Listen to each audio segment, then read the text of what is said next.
pessoal, boa tarde.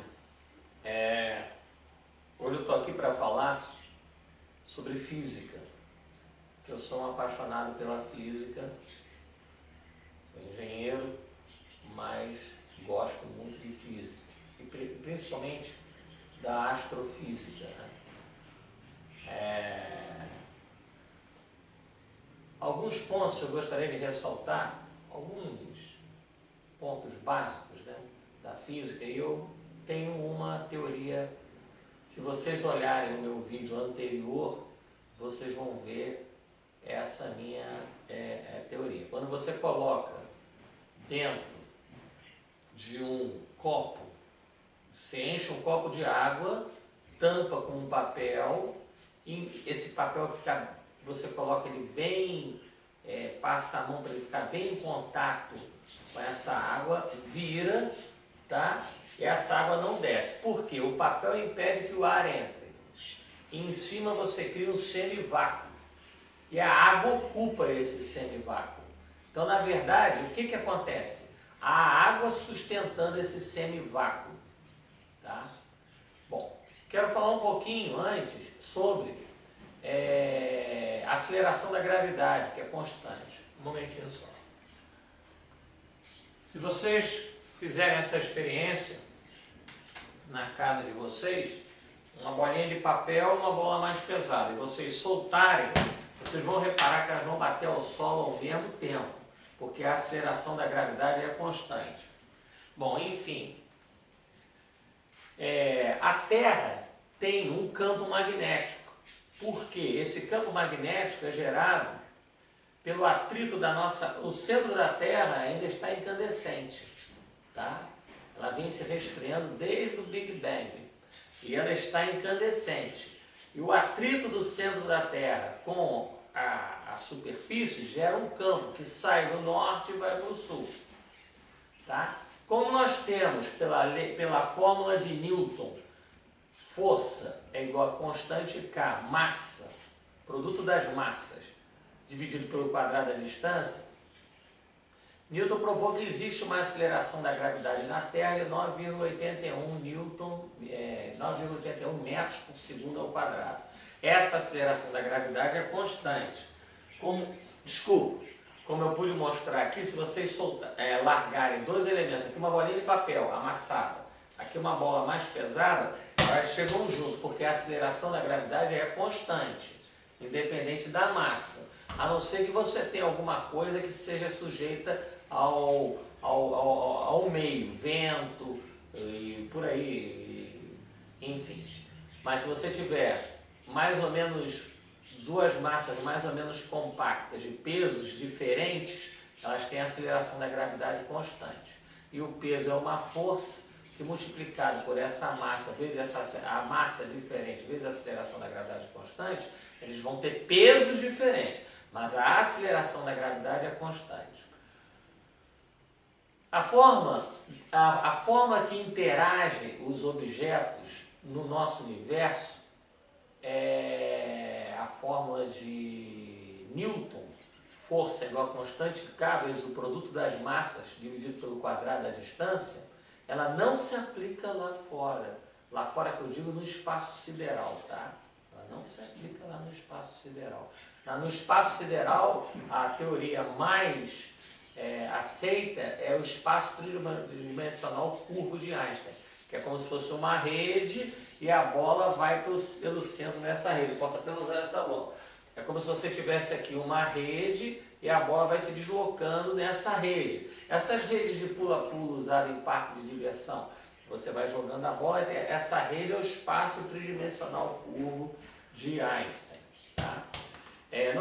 Nós analisamos também o período, a ciência é uma coisa fantástica, e eu creio em Deus, eu creio que houve um catalisador no Big Bang, que não foi nada de big, foi pequenininho, não teve nada de grande bang, porque foi o início, né? Por exemplo, a ciência é fantástica, você nota que o carbono 14, a nossa atmosfera é bombardeada por nêutrons, né? Ela é composta por nitrogênio, e você do carbono 12 você tem o carbono 14 de massa. 14.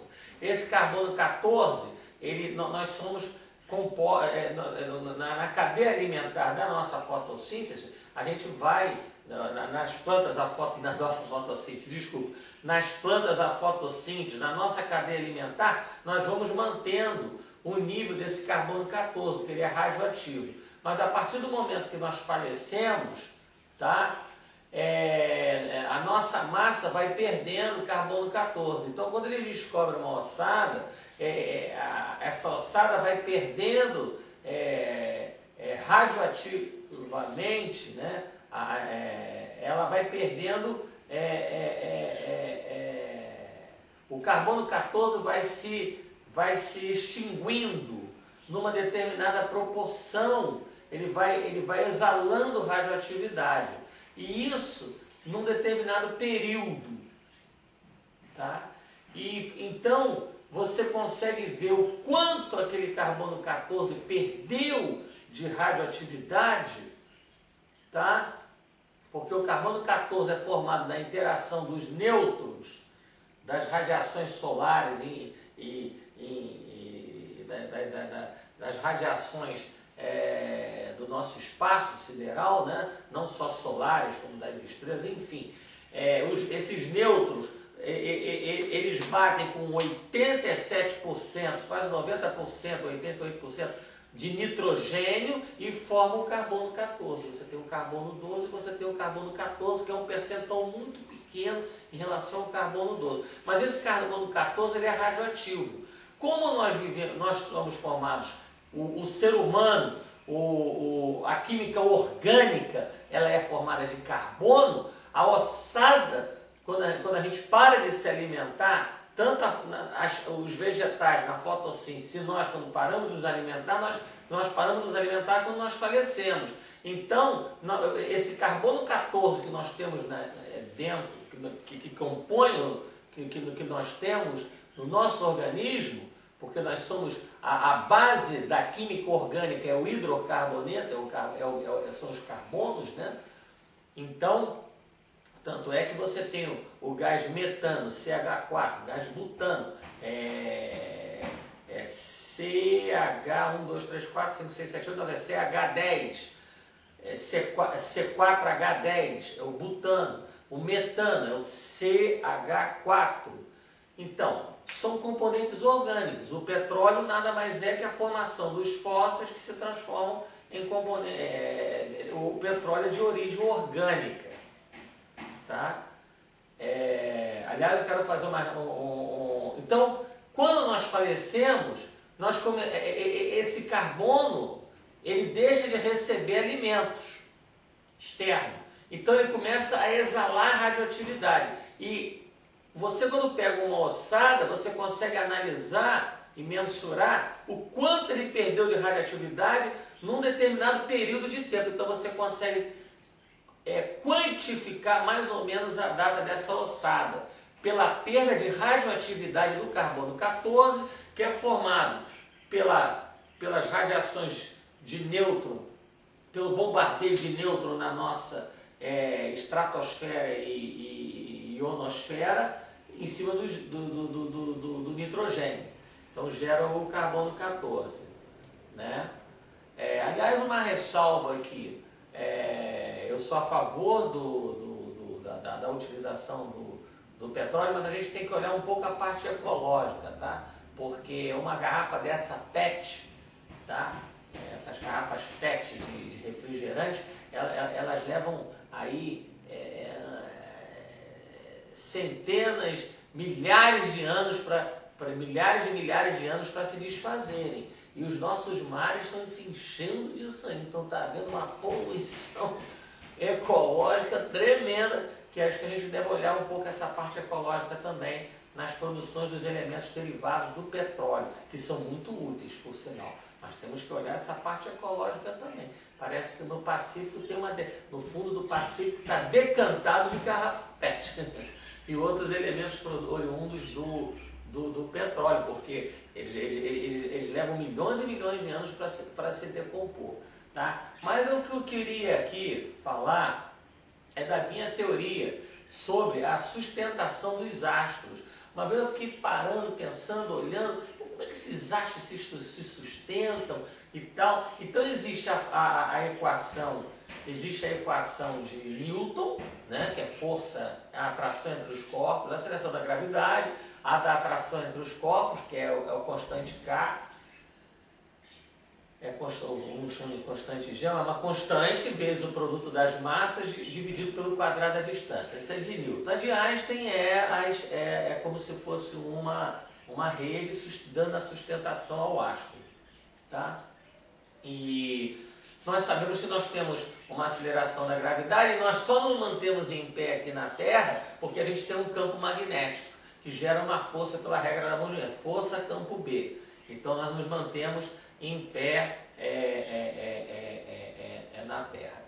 Mas dentro daquela experiência do meu vídeo anterior, que a gente gera o semivácuo, quando você enche um copo com água e vira esse copo com água, e esse copo com água, quando ele é tampado por um papel, esse papel não deixa o ar entrar, então cria o semivácuo lá em cima e a água preenche esse semivácuo, ele segura o peso dessa água. Tá? Só olhar no meu vídeo anterior, ele segura, o semivácuo segura o peso dessa água. A minha teoria é que o semivácuo do espaço sideral é que segura a rota dos planetas, as estrelas nos seus devidos lugares, a tal chamada massa escura nada mais é que o vácuo. Então, se não fosse o vácuo, o universo entraria em entropia, ou seja, a segunda lei da termodinâmica, a desorganização geral desse relógio. Então, o que mantém a organização geral desse relógio, que é o nosso universo, que ele está, pelos laboratórios Bell dos Estados Unidos, foi detectado 3 graus acima do zero absoluto, que vai a menos 273,73 graus Celsius, tá? As radiações de fundo de todo o universo é 3 graus, mostrando que se está constante nas extremidades é porque ele teve uma origem, tá? Então houve uma origem, ele está em expansão. Tá? O que segura realmente essa tal massa escura, a teoria da massa escura, a minha teoria é a teoria do vácuo. É o vácuo no espaço, assim como o vácuo segura a massa de água com um papelzinho embaixo, tá? Que o semivácuo segura a massa de água. Se você pegar um copo de água, botar um papel em cima para evitar que entre ar, virar esse copo d'água, a água vai ficar, o ar não vai entrar, a água vai preencher a superfície do copo e esse semivácuo vai dar sustentação a essa água, que está sendo atraída pela aceleração da gravidade. E é isso que segura as nossas rotas, as nossas estrelas e tudo. Tá? Apesar de eu acreditar em Deus. Eu sou um homem ligado à ciência, à engenharia, mas eu acredito em Deus. Eu creio que a gente não chuta o pau da barraca e aparecem as coisas. Então, eu creio que existe a lei da causa e efeito. Houve uma causa e um universo tão perfeito como esse, como o próprio Albert Einstein falou, teve que ter um organizador, tá? Teve que ter alguém que se antepôs à segunda lei da termodinâmica, que é a entropia. Se você não varrer a casa fica desorganizada.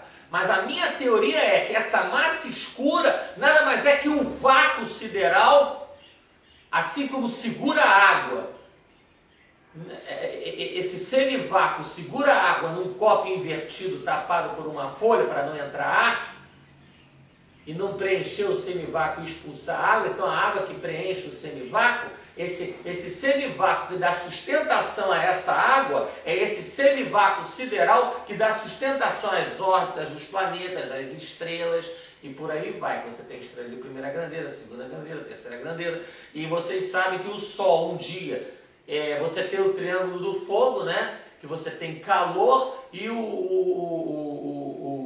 combustível, né?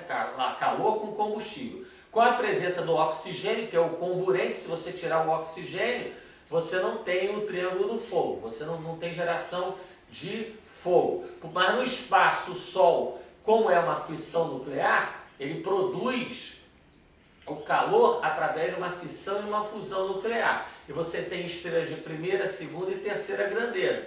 E a tendência é que essa força de atração do núcleo do Sol vá perdendo para a força de expansão. Então, um dia realmente o Sol vai se expandir, se expandir, se expandir, se expandir, se expandir e englobar a Terra, que bate com a palavra de Deus que a Terra vai acabar pelo fogo.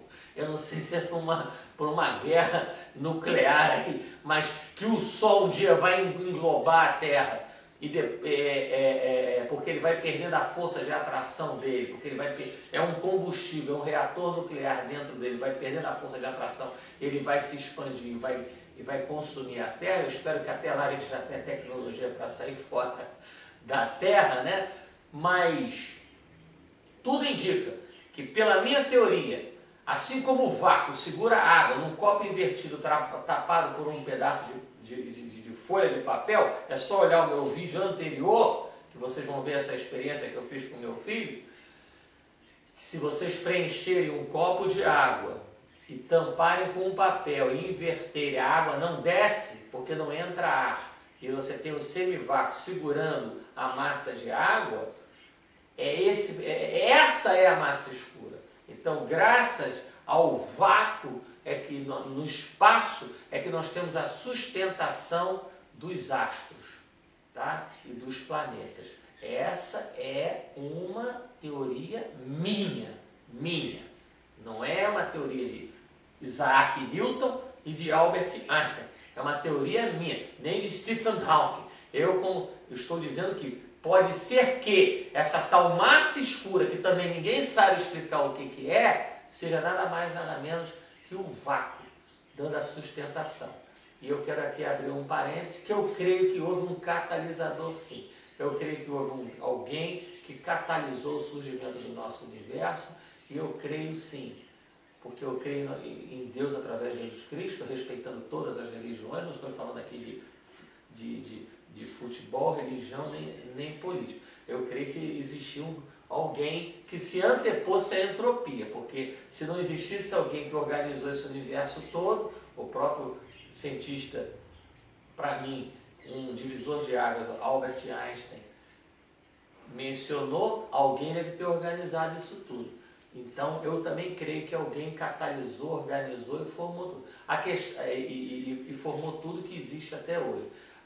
E isso, a segunda lei da termodinâmica, que é a entropia, que todo o sistema deixar a sua própria sorte tende a desorganizar, então alguém organizou isso tudo. Não pode, senão estaremos em plena desorganização. O que eu estou colocando é que existe a teoria da atração entre os corpos estelares de Newton, que é força igual a uma constante vezes o produto das massas dividido pelo quadrado da distância. Existe o espaço tempo curvo, que também eu aceito. Existe, eu concordo, existe essa questão da sustentação da água onde tem vácuo. Então, como no nosso espaço tem vácuo, pode ser que seja isso que sustente os astros nos seus devidos lugares, tá? O vácuo existente. Esta é uma observação minha. Como um apaixonado em astrofísica, um apaixonado em física, eu acho que é o vácuo, porque é o mesmo processo. O vácuo segura a água quando você inverte a água dentro do copo. É só olhar no meu vídeo anterior, com o papel embaixo. A água não desce porque ela preenche o vácuo. Então o vácuo, de certa forma, segura aquele peso da água. Então o que segura uma estrela a uma distância enorme, um planeta a um outro ponto, a rotação deles, porque no Big Bang tem planetas que rodam num sentido, tem planetas que rodam no outro sentido, porque um atritou com o outro, não pode ser a equação, com todo o respeito, de Newton, porque as distâncias são muito grandes para haver dividido pelo quadrado da distância, as distâncias são muito grandes para haver uma força de interação. Eu acho que essa tal massa escura seja o vácuo, assim como segura a água, é só olhar o meu vídeo anterior, o vácuo no espaço segura seus planetas, suas órbitas e suas estrelas. de primeira, segunda e terceira grandeza. Só quero aqui, para terminar, mostrar que quando a estrela ela vai perdendo a força de atração, ela se expande e depois ela se contrai numa densidade tão grande que nem a luz escapa, porque a massa, pelo nosso grande gênio Albert Einstein, foi calculada por Einstein. A luz tem massa. Tá? Ela é composta de fótons, mas ela tem massa, apesar de não sofrer atração. Tanto é que a teoria dos black holes, dos buracos negros, é exatamente que nem a luz escapa, nem a massa da luz escapa, nem a massa do fóton escapa. Então, a minha teoria é que a força a tal massa escura nada mais é que o vácuo dando sustentabilidade aos astros, assim como o vácuo da sustentabilidade à água num copo invertido, preenchido de água, fechado com um papel embaixo para não entrar ar. Como o vácuo da sustentabilidade é essa água, ele pode também dar sustentabilidade aos astros, aos planetas e às estrelas.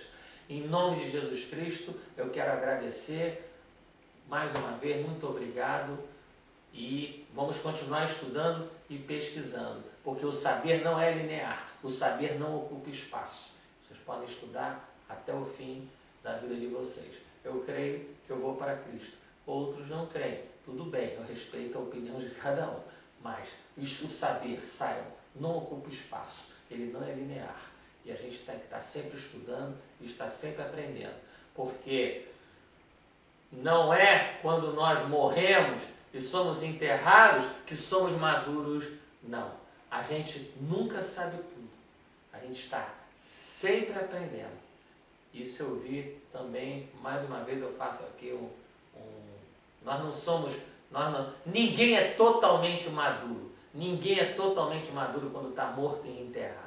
Ninguém consegue ficar totalmente maduro. A gente está sempre aprendendo. Isso eu vi num vídeo do Keith Richards, do guitarrista dos Rolling Stones, do qual eu sou fã, em Under the Influence.